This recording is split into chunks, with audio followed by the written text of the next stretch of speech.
여러분들 지금 이제 곧 있으면 2학기가 시작이죠. 그죠? 2학기 개강이 얼마 남지 않았습니다. 특별히 이제 청년들에게는 9월부터 이제 개강이라서 어떤 전공 과목, 그다음에 교양 과목을 수강할지 이제 고민 많이 하셨을 것 같고 수강 신청을 아마 진행했을 것 같은데 여러분들 저도 대학원 때 들은 과목 가운데 좀 중요한 과목인데 제가 이수할 수 없는 시점이었기 때문에 청강으로 들었던 수업이 생각이 납니다. 여러분들 청강 뭔지 알죠? 청강은 쉽게 말하면은 수강하지 않고 듣는 과목입니다. 따라서 시험도 안 보고 아주 바쁘면 수업을 빠지기도 하죠. 근데 시간이 지나서 생각을 해보면 수강하지 않은 과목, 곧 청강만 한 과목은 결국에는 가진 게 하나도 없는 수업이 되었음을 봅니다. 반면에 수강하면서 고생하고 고생했던 수업은 지금까지도 제 것이 되어가지고 큰 자산이 이제 되었음을 봅니다. 이 대학교 대학원에서 경험할 수 있는 수강생과 청강생이 신앙에 있어서도 있는 것 같습니다. 말 그대로 3인칭 신앙이 아니라 1인칭 신앙이 되어야 하는데 우리가 자칫 잘못하면 남의 신앙으로만 머물 수밖에 없는 그런 것들인 거죠. 제가 서두에 일부에서 말씀을 드렸지만 제게도 제 마음 가운데 말씀하시는 그 주님을 경험하고 주님 앞에 인격적으로 엎드리는 시간들이 있었고 나의 삶을 정말로 움직이시는 크신 일을 이루시는 그 하나님이 계신다라는 인식을 내가 분명하게 했을 때 그 주님을 더욱더 생명같이 붙들고자 하는 마음으로 그렇게 삶을 바꾸어 가신 것들을 보게 됩니다. 그래서 더 큰 부르심으로 더 큰 사모함으로 주님을 이끄시는 그 주님을 여러분들이 더욱 붙들기를 바라는 마음으로 2부를 좀 더 이어가도록 하겠습니다. 제가 아내와 이제 아내와의 관계가 이제 계속해서 이제 주님 안에서 온전케 되면서 주님이 주신 은혜가 있습니다. 주님과 주님의 말씀을 어느 순간부터 아내와 밤에 함께 묵상하는 그런 기간들이 있었습니다. 그런데 그 마음들을 이어가면서 주님이 계속해서 반복적으로 저희 부부 가운데 주신 말씀이 있었습니다. 그 말씀을 한번 찾아보도록 하겠습니다. 마태복음 6장 33절입니다. 마태복음 6장 33절. 시간 관계상 제가 빠르게 읽도록 하겠습니다. 그런즉 너희는 먼저 그의 나라와 그의 의를 구하라. 그리하면 이 모든 것을 너희에게 더하시리라. 시간 관계상 조금 자세한 것들은 조금 생략하고 말씀을 드리겠습니다. 제 마음속에 아내와 저의 마음속에 아까도 말씀드렸지만 제가 교수라는 자리에 대해서 움켜쥐고자 하는 마음이 있었다고 여러분들에게 말씀을 드렸죠. 근데 아내와 말씀을 나누고 주님을 경험하면서 제 마음속에 어떤 마음이 커져갔냐면 주님을 더 깊이 알아가고자 하고 주님의 길을 정말로 걷고 싶은 그런 사모함이 정말 불일 듯 일어나는 시점들이 있었습니다. 그 시간들 가운데 아내와 저에게 잠깐 지금 다니는 직장을 뒤로 하고 1년 정도 육아휴직을 갖고 그리스도인 훈련원에서 쉬면서 주님을 정말 오롯이 배우는 시간을 가져볼 것을 결심하는 그 시간이 있었습니다. 그게 이제 2018년 하반기입니다. 사실 제가 육아휴직을 한다라는 것은 크게 여러 가지가 의미가 있는데 사실상 하나님 앞에서 교수라는 꿈을 어떻게 보면 내려놓은 것입니다. 더 주님을 깊이 알고자 하고 주님 뜻대로 좀 살고자 하는 그런 마음의 믿음의 표현이었다는 생각이 듭니다. 그리고 한편으로 아내 입장에서는 자녀가 그 당시에 3명이 있었기 때문에 어린 나이였습니다. 게다가. 그래서 도저히 그 그리스도인 훈련원을 가도 제대로 하지 못할 것 같은 두려움이 있었습니다. 아내 같은 경우는 모든 것을 다 완벽하게 뭐가 계획이 돼야지 일을 하는 스타일이기 때문에 도저히 계산이 안 섰던 거죠. 근데 주님께서 계속해서 이 말씀을 저희 마음 가운데 주시고 여러 경로를 통해서 거듭 말씀하심으로 인해서 그 사모함이 모든 것들을 이기고도 남을 만큼 끌어오르게 해주셨습니다. 그래서 다 내려놓고 CTI에 이제 가게 됐습니다. 물론 CTI 가서도 여러 그 타협의 유혹이 있었습니다. 매우 친밀한 관계에 있는 동료 교수를 통해서 교수 지원하는 콜을 받아본 적도 있었고, 뭐 어떤 대학에서는 개인적으로 지원해 볼 것을 권하는 메일을 몇 차례 받기도 했었습니다.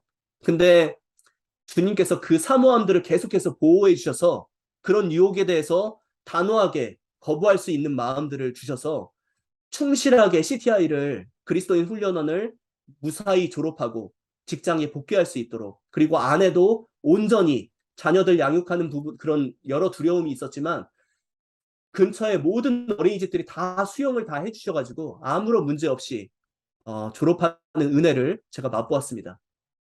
근데 이제 어떤 일이 그 이후에 있었냐면, 제가 사실 CTI에 있으면서 그 선한 사마리아원, 여러분들 아시는 형제 자매들이 있을 텐데, 선한 사마리아원에 가시면 그 축구장이 있습니다. 잔디 공터가 있어요. 그 축구장에 점심 먹을 때마다 늘 한 바퀴를 돌았어요. 뭐 몇 바퀴를 도는 거죠, 사실은.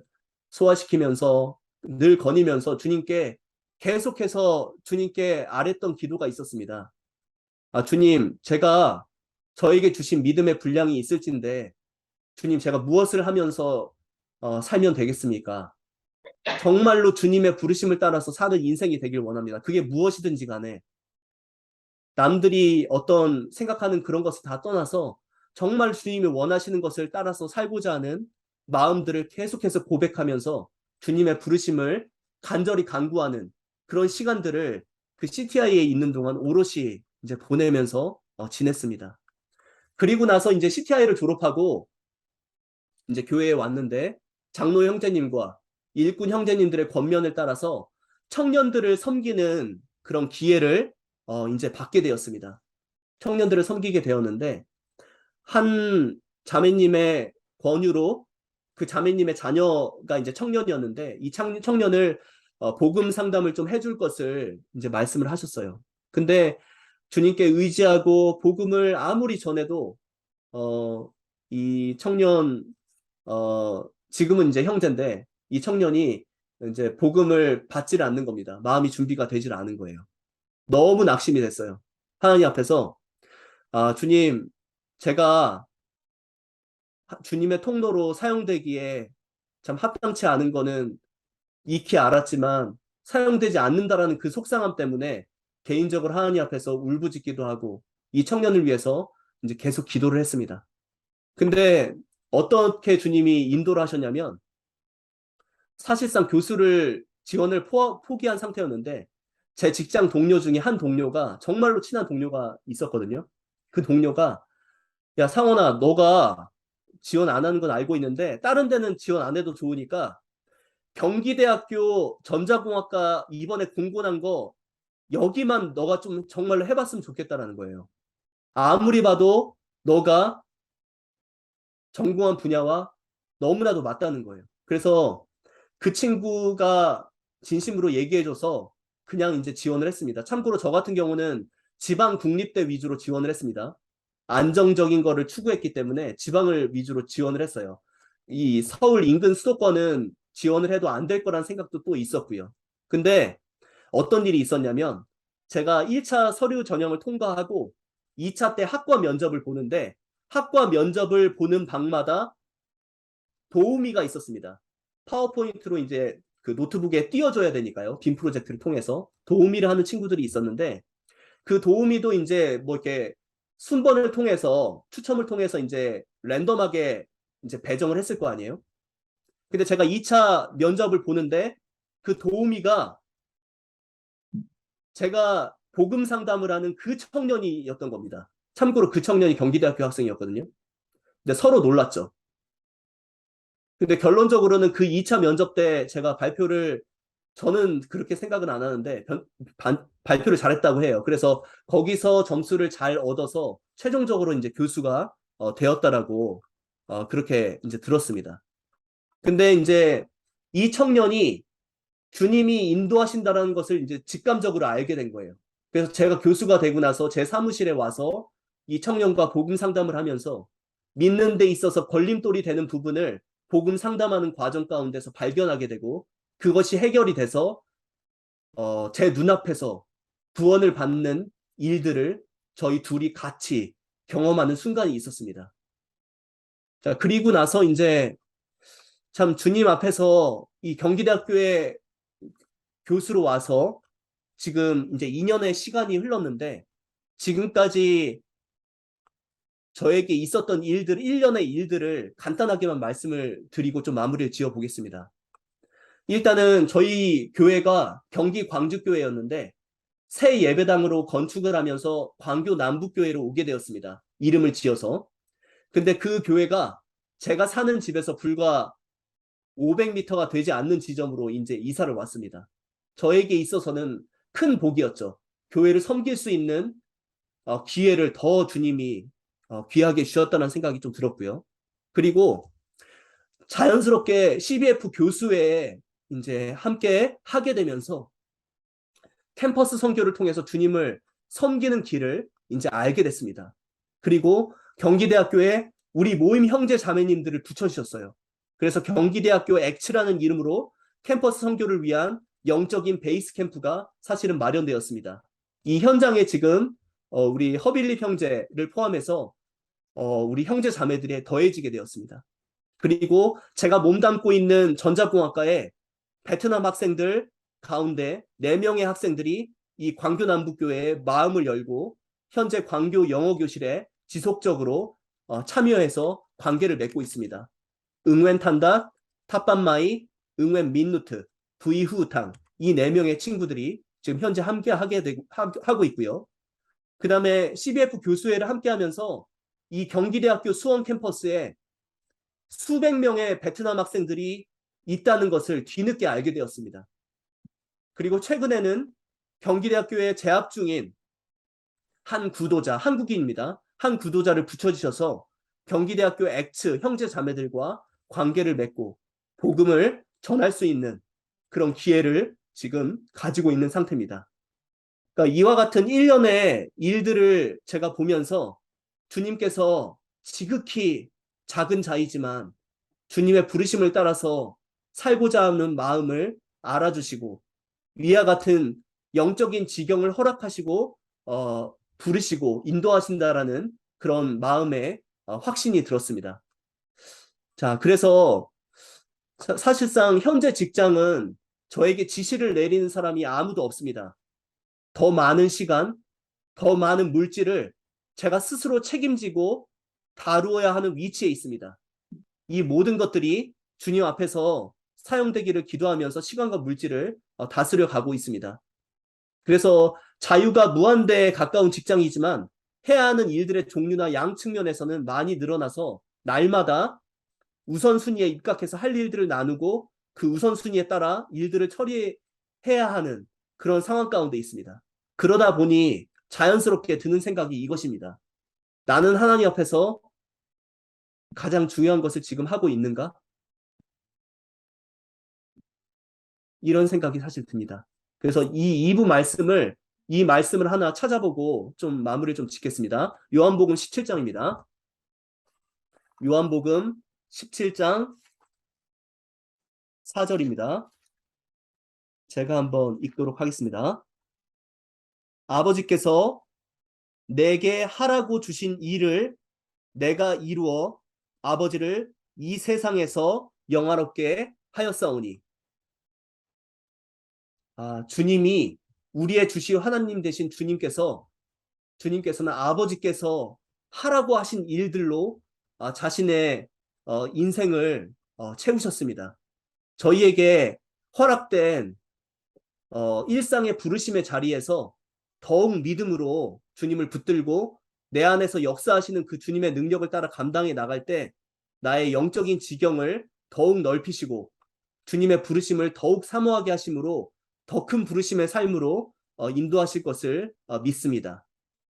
잠깐 기도하고 다음 순서 이어나가는 것으로 하도록 하겠습니다. 잠깐 기도하겠습니다.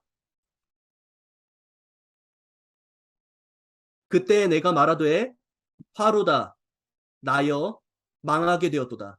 나는 입술이 부정한 사람이요 나는 입술이 부정한 백성 중에 거주하면서 만군의 여호와이신 왕을 배웠음이로다 하였더라. 그때 그 스랍 중에 하나가 부젓가락으로 제단에서 집은 바 핀 숯을 손에 가지고 내게로 날아와서 그것을 내 입술에 대며 이르되 보라 이것이 내 입에 닿았으니 내 악이 제하여졌고 내 죄가 사하여졌느니라 하더라.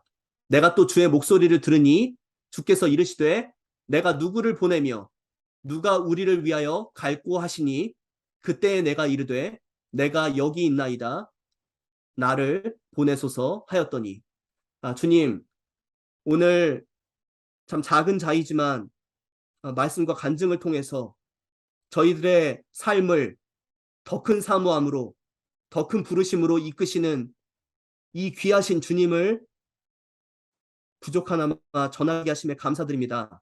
우리 사랑하는 청년 형제 자매들 각 개인의 삶 가운데 이 귀하신 주님을 분명하게 더욱 귀히 여기는 그 일들이 실제 삶이 되게 하시옵고 누가 우리를 대신해서 갈고라는 각자의 주님의 부르심 앞에 내가 여기 있나이다 나를 보내소서 하고 주님의 부르심에 순복하는 이 귀한 천년 형제 자매들이 될 수 있도록 이들의 삶을 개입하여 주시고 간섭하여 주시고 이끌어 주시기를 구합니다.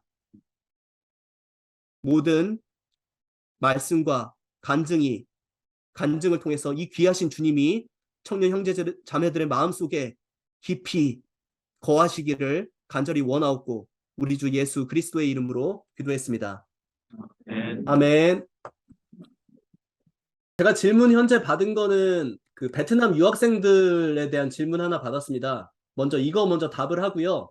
우리 형제 자매들 부담 없이 그냥 자유롭게 현장에서 질문하셔도 되겠습니다. 베트남 유학생들이 복음을 잘 듣는지요? 어떤 식으로 관계를 맺고 계시는지 궁금합니다. 이렇게 말씀하셨는데 네. 결론부터 말씀을 좀 드릴게요. 잘 안 들어요. 너무 쉽게 얘기했네. 네. 일단 실상을 좀 말씀을 드릴게요. 이게 쉽지가 않은 게 여러분들하고 똑같다고 보시면 됩니다. 여러분들 구원받기 전에 여러분들하고 똑같아요. 어떤 상황이냐면 이 베트남 유학생들이 젊은 친구들이잖아요. 대학교를 입학하기 전에 어학 코스를 받습니다. 한국어 어학 과정을 한 2년 정도 밟아요. 근데 이때가 마음이 사실 제일 가난한 때거든요. 이제 막 한국 들어와가지고 막 적응해야 되니까 이때가 제일 적기고 이때 복음을 전하는 게 제일 좋다라고 믿음의 형제님들로부터 권면을 많이 받았습니다. 조언을 많이 받았는데 실제로 경기대학교에 있는 베트남 학생들은 학과에 이미 들어온 친구들은 어학 코스를 이미 밟고 들어온 친구들이에요. 그래서 한국 생활이 이미 다 적응이 됐고 그리고 베트남 학생들 중에서도 조금 부유한 층에 있는 학생들이 대부분입니다. 그래서 마음이 기본적으로는 가난하지가 않아요. 그게 좀 있습니다. 그런 기본적인 핸디캡이 있는데 지금 어떻게 교회에서 하고 있냐면 일단 제가 그래도 학과 교수니까 이 학생들이 한국어로 수업을 따라가야 하니까 수업 따라가는데 어려움이 많아요. 참고로 학점이 거의 F예요, F. 시험 보면 거의 빵점입니다. 한국어는 아는데 한국어로 전공 수업을 듣는다고 생각해 보세요. 멘붕일 거 아니에요? 여러분들이 상상을 해도. 그러니까 수업을 못 알아듣는 거예요. 그래서 어떻게 하고 있냐면 제 나름대로 이제 베트남 학생들만을 배려해서 수업을 좀 더 보충적으로 설명해주고 도움을 주는 식으로 섬겨가고 있고 그 다음에 이제 아까 광교 영어 교실 얘기를 했는데 같이 섬기시는 형제님들이 시간을 내서 그들을 개인적으로 찾아갑니다. 때로는 밤 12시에 찾아가서 만나주기도 하고 야식을 사주기도 하고 계속해서 마음 얻는 시간들을 갖고 있어요.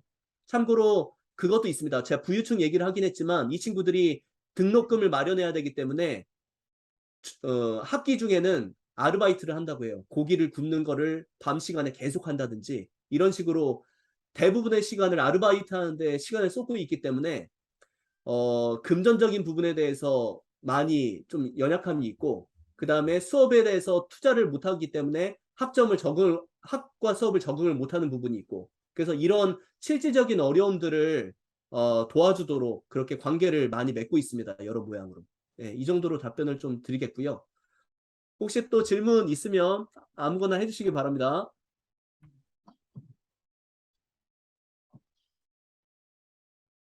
네, 혹시 질문 있으실까요?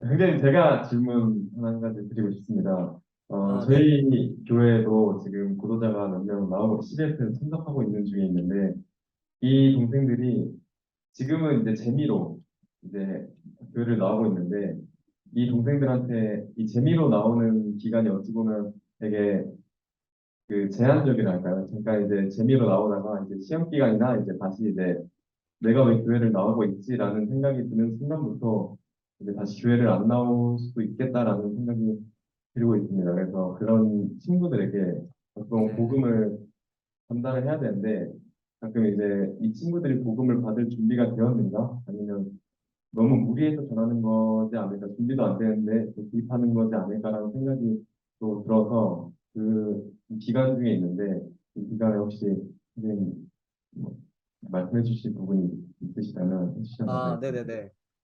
사실 저희도 이제 비슷한 상황이라고 생각하면 될 것 같고요. 크게 이제 두 가지가 있는 것 같아요. 그러니까 주님이 붙여주신 영혼인 경우에는 복음을 들을 만한 마음이 있는 구도자가 분명히 있습니다. 이게 이제 주님의 인도하심이라고 여겨지면 바로 복음을 풀어도 저는 된다고 믿어요. 실제로 일부 구도자들 중에는 주님이 진짜로 붙여주셔서 이제 그런 경우도 있는가 하면 지금과 같이 자연스럽게 이제 관계를 맺는 분들은 예를 들면 시험이 바쁘다든지 그러면은 충분히 안 나올 수 있죠. 믿음이 없는 사람인데. 근데 이 관계 맺는 시간들을 계속해서 쌓아가다 보면 어느 순간부터 이제 마음이 통하게 되잖아요. 우리가 그거를 이제 말하지 않아도 느끼게 되는데 그때 마음을 담아서 복음을 장황하게 얘기할 필요도 없습니다. 한마디면 되죠. 예를 들면 하나님 믿었으면 좋겠다라든지 믿지 않는 자가 정말로 하나님 앞에서 당할 운명이 무엇인지 정말로 진지하게 한 번 이렇게 한마디 해주는 그 한마디가 그의 마음을 뒤흔들 수가 있어요. 예를 들면. 그래서 어떤 이렇게 어떤 복음의 그런 내용이 귀한 내용들을 다 한꺼번에 쏟아낸다라는 그런 부담 없이 주님이 주시는 때에 그 마음을 보시고 마음이 연결됐다 싶으면 그 관계가 어느 정도 됐다 싶으면 그 청년에게 마음을 담아서 하나님을 믿어볼 것을 이렇게 강하게 한번 말해보는 것도 좋은 지혜라고 생각이 들고요. 그리고 어, 결론적으로는 저나 여러분이 구원시키는 거 아니에요. 어차피 하나님이 부르시고 하나님이 믿음을 심겨 두셔야지 그 청년이 구원받는 겁니다. 결국은. 그래서 우리가 생각하는 때가 아닐 수도 있어요. 다만 한번 권해 보는 거죠. 거기에 대해서 반응이 오면 주님의 인도하심을 따라서 이제 복음을 전하시면 될 것 같고 그 부분은 좀 지혜가 필요한 것 같습니다. 그래서 일단은 그래도 어, 결코 헛되지가 않기 때문에 관계를 썼고 시간을 두고 이렇게 섬기는 것들, 마음을 얻는 과정은 반드시 먼저 근데 이루어져야 된다라고 그렇게 생각이 듭니다. 네, 답변 감사드립니다. 근데 그 질문이 또 있어가지고 질문 더 드리겠습니다. 교사라는 꿈이 간절하셨을 텐데 내려놓기 쉽지 않았을 것 같습니다. 만약 주님이 허락하지 않으셨다면 어떤 길을 걸으셨을 것 같습니까? 더 있는데 만약에 그 길을 걷는다면 어떤 심정으로 또 그 길을 걸었을 것 같습니까? 라는 질문이 있습니다. 네네. 어, 저도 지금 이해가 안 돼요, 사실은. 그때 교수로 지원하는 것을 내려놓고 CTI를 제 성격에 갈 리가 없거든요. 제가 얘기했잖아요, 여러분들한테. 제가 야구과 같다고. 제가 목표로 한 거는 어떻게든지 쟁취하고자 하는 게 상당히 강한 사람이고, 목표 지향적이고, 나 중심적이고, 그런 사람인데, 계산적이고. 근데 그때를 생각을 해보면 제가 아까 얘기했잖아요. 마태복음 6장 33절. 그 말씀이 자매랑 큐티할 때 그 말씀 본 정도가 아니었어요, 사실은. 여러 경로를 통해서 그 말씀을 거듭 말씀하셨고, 제 마음속에서 아까 제가 그 부분을 정확하게 얘기 안 한 것 같은데, 더 큰 사모함으로 더 큰 부르심으로 그 얘기를 할 때 사모하는 부분이 있죠. 사모함. 하나님이 우리 각자에게 거짓 없는 사모함을 주시는 것 같아요. 저한테도 교수직을 내려놓고라도 주님을 정말로 딴 거 계산하지 않고 주님 한 분만 제대로 배워보고 싶다라는 그 사모함을 정말 불일 듯 주셨습니다. 그래서 그 사모함 때문에 이끌려서 저도 교수 지원하는 것을 내려놓고 갔던 거였고요. 참고로 교수직이 허락이 안 됐으면 어떻게 됐겠냐? 그 이전 직장 한국철도기술연구원에서 행복하게 살았을 것 같아요. 여러분들이 잘 지금 모르는 상황이라서 제가 말할게요. 제가 이전 직장을 한마디로 얘기하면 철밥통이다, 철밥통. 정부 출연 연구소가 상당히 자유로운 직장이에요. 있는 그대로 얘기하면 교수보다 더 편합니다. 아무것도 안 해도 돼요, 말 그대로. 조금 과장돼서 얘기했습니다. 물론 제가 이제 제 나름대로의 연구 분야가 분명하게 있기 때문에 그 안에서 자유롭게 연구하면서 즐겁게 지냈을 것 같아요. 그러니까 그럼에도 불구하고 지금 생각을 해보면 주님의 크신 계획 가운데 교수라는 자리가 중요한 게 아니라 하나님 앞에서 최상원이라는 이 그리스도인이 하나님의 사람으로 준비가 되고 나서 이 직장을 통해서 주님이 하시고자 하는 일들이 있기 때문에 인도하신 거지. 제가 교수라는 자리가 너무 하고 싶어서 이거 소원 들어주는 형태로 이루어 주셨다라고 생각하지 않습니다. 그래서 제가 철도연에 있었을지라도 주님이 그 철도연을 근간으로 해서 이루시고자 하는 일들을 하실 계획이 있었기 때문에 아마 그쪽으로 인도하셨을 것 같아요. 만약에 교수직을 허락하지 않으셨다면. 그래서 그런 수단으로서의 교수로 지금은 이해를 하고 현재 지경에서 섬길 수 있는 것들을 계속해서 충실하게 섬기고 있는 상태라고 이해를 해주시면 되겠습니다. 지금 그 답변이 좀 되는지 모르겠는데 그리고 온라인으로 제가 지금 질문을 받은 게 몇 가지가 좀 있거든요. 사조 질문인데요. 자매님이 완벽주의가 있으시다 했는데 맞춰 사는 게 때론 힘들지 않으신지. 네네. 힘들어요. 참고로 여러분들 제가 지금 사실 잘 몰라서 요즘에 MBTI 검사가 요즘은 아니고 한동안 유행했다고 들었거든요. 참고로 이 자매가 완벽주의인데 저는 겉으로는 완벽해 보이는데 허당이에요. 참고로.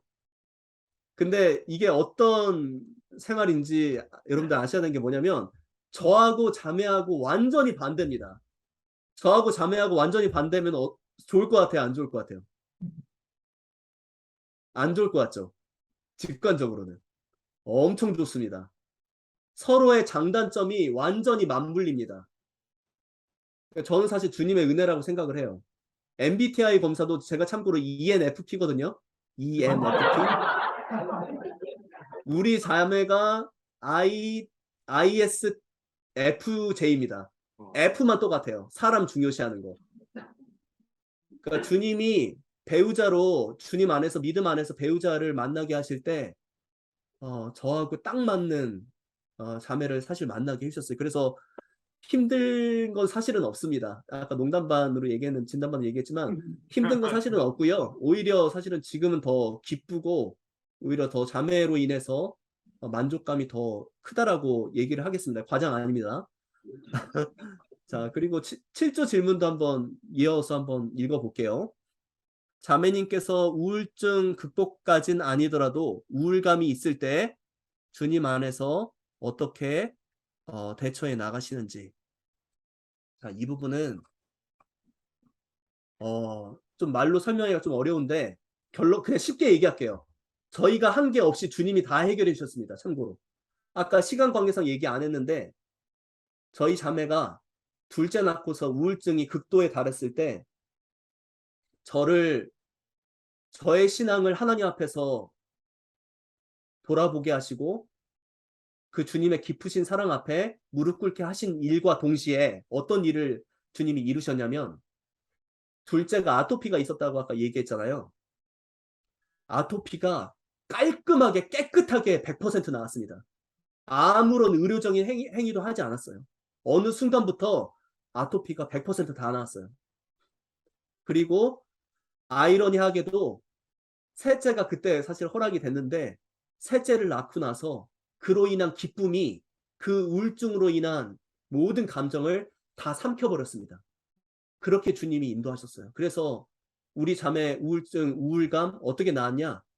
주님이 다 낫게 해주셨어요. 그렇게밖에 얘기 못합니다. 그러니까 주님이 일을 그렇게 이루시더라고요. 우리 가정의 잘못된 부분들, 신앙의 부분들, 은밀한 가운데 나의 신앙을 정말 점검케 하시고 그런 부분들을 해결하시고 저희가 염려했던 부분들, 자매의 그런 완벽주의나 그런 우울증이나 가정의 어려움들을 주님이 해결하신 것들을 저희로 경험케 하셨어요. 그렇게 말씀을 좀 드리도록 하겠습니다. 그리고 인간적으로는 제가 바뀌었습니다. 모든 결정의 우선순위가 영순위가 자매로 제가 사실은 바뀌었어요. 그리고 나서 자매의 필요를 제일 먼저 살펴보는 식으로 저 최상원이 바뀌었습니다. 그러니까 그렇게 주님이 인도하셨다라고 좀 말씀을 드리고요. 그 다음에 교수가 아닌 사기업에 다닐 때 가장 신앙적으로 어려웠던 점. 이거는 제가 박사과정 마치고 삼성전자 4년 2개월 다닐 때 제가 왜 삼성전자에서 한국철도기술연구원으로 옮겼는지를 좀 말씀을 드린 것으로 답을 대체하겠습니다. 사실은 높은 연봉에 남부러울 것이 없는 직장이었습니다. 근데 삼성전자 같은 경우는 너무 좋은 회사예요. 너무 좋은 회사입니다. 인간적으로 봤을 때는. 근무 조건이나 다. 근데 제품을 만드는 회사이다 보니 일정에 치여서 개발할 수밖에 없는 사이클입니다. 그래서 그 당시에는 주일도 자유롭지가 않았어요. 예배도 마음 편하게 못 드렸어요. 예배 드리고 바로 팀으로 가서 개발 업무를 할 수밖에 없는 상황이었습니다. 그러니까 이런 것들이 계속 가다 보니 아내도 지치고 저도 지치고 신앙적으로도 하나님 앞에서 건강하지 못한 모습들이 나타나고 그런 가운데 이게 또 시간을 어떻게 보면 희생시켜야 되는 일들이 이제 일어나니까 돈보다는 시간을 택해야겠다라는 생각이 먼저는 들었고 그 다음에 아내가 직장을 좀 옮겨줬으면 하는 바람이 사실 좀 있었습니다. 그래서 그 아내의 바람을 따라서 이제 직장을 옮기는 것으로 좀 사기업에서 다닐 때 그런 어려움들을 저는 이제 해결을 했습니다. 이렇게 좀 답변을 드리겠고요. 그 다음에 이제 2조 질문 한번 읽어드리겠습니다. 젊은 시절을 되돌아볼 때 후회되는 순간이 있는지, 있다면 이유는 무엇인지 알려주세요. 그리고 저희에게 젊은 청년들을 위한 조언을 부탁드립니다. 젊은 시절.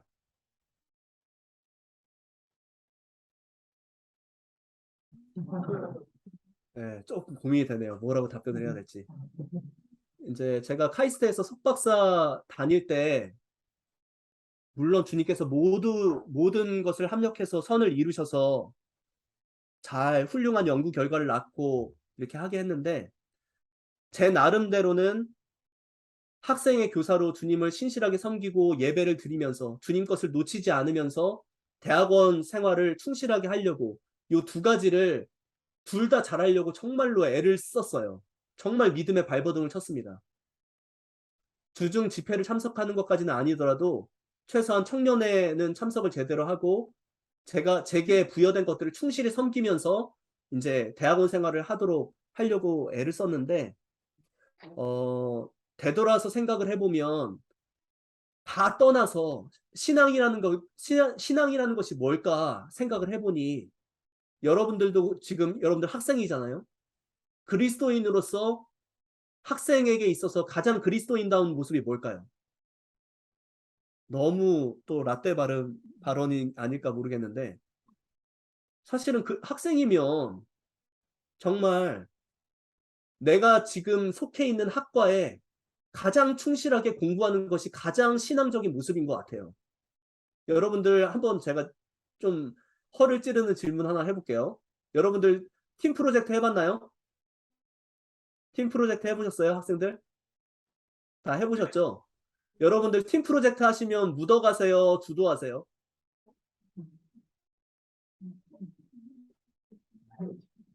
한번 개인적으로 곰곰하게 한번 생각을 해보시기 바랍니다.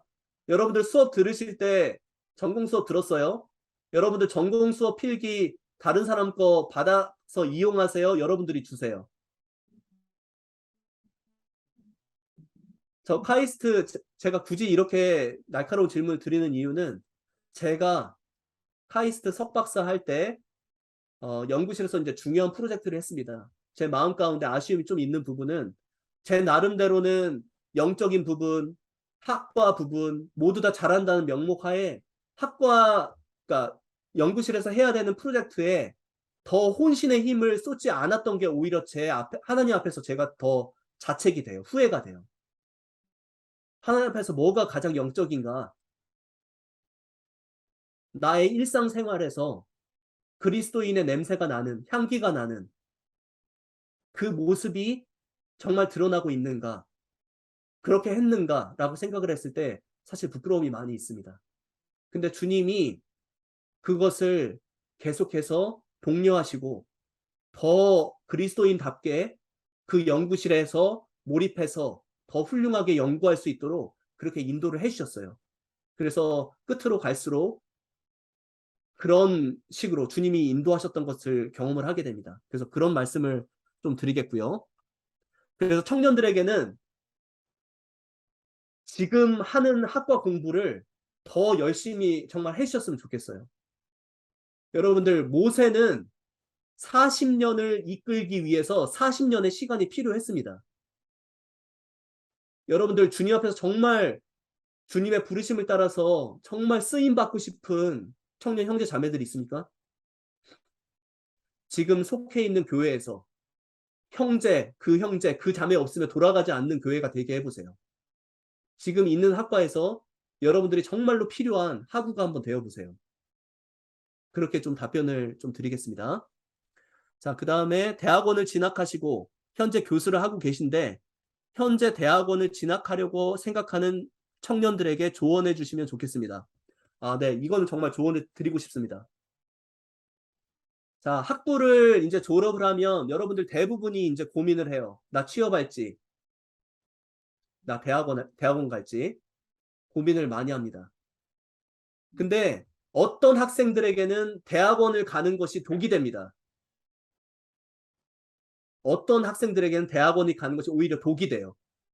근데 자기 자신에게 곰곰이 물어보세요. 내가 정말 이 전공에서 깊이, 이 전공을 깊이 들여다보고 싶은 그 마음으로 대학원을 가는 건지 아니면 취업도 안 되겠고 뭔가 학위는 얻어야 될 것 같고 그런 차원에서 대학원을 가려고 하는 건 아닌지 자기 자신에게 곰곰이 물어보시기 바랍니다. 내가 왜 대학원을 진짜로 가려고 하는 것인지. 그래서 전자공학과에 있는 저 같은 경우는 학부 학생들한테 어떻게 얘기를 하냐면 학부 3학년 때, 2학년 때 아닙니다. 3학년 때입니다. 2학년 때까지는 사실 전공에 대해서 그렇게 큰 지식이 없기 때문에 어느 정도 세부 전공을 다룬 3학년 학생들을 대상으로 여름방학, 겨울방학을 학부 연구원을 꼭 경험해 보라라고 얘기를 합니다.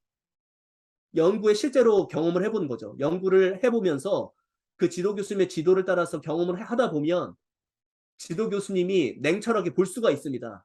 이 친구는 대학원을 진학하는 게 오히려 나은지 아니면 지금 현재 학부 경험을 토대로 실무 경험을 쌓아서 오히려 진로를 가는 게 더 나은지 지도 교수님이 그거를 냉철하게 좀 봐줄 수가 있습니다. 그래서 학부 연구원을 경험을 통해서 실제로 내가 진학을 어떻게 할지를 가늠해보는 그런 식으로 이제 좀 가이드를 많이 해주거든요.